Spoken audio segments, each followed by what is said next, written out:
Bingo. But Kayleigh, Ruth Bader Ginsburg can speak about Trump's tax returns and yet serve on the case about his tax returns.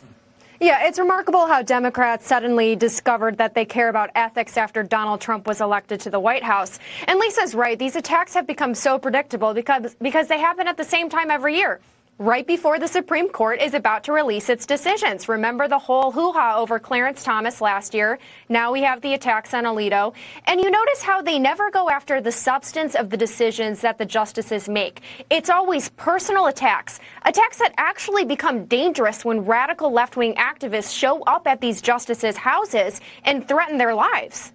Yep, well, let's up the IQ level on this show and move over to The View. Sunny Hostin, she gave her theory as to why basketball star Caitlin Collins is so popular. There is a thing called pretty privilege. There is a thing called white privilege. There is a thing called tall privilege. And we have to acknowledge that. And so part of it is about race. I do think that she is more relatable to more people because she's white, because she's attractive. And unfortunately, there still is that stigma against the LGBTQ plus community. Kayleigh, there's also this thing called just being a really awesome basketball player.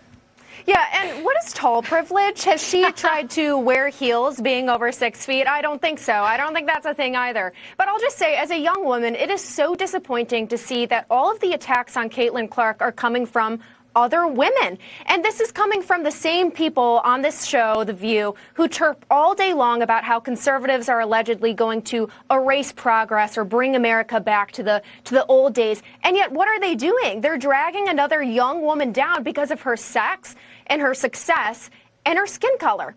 If that's not going backwards, I don't know what is.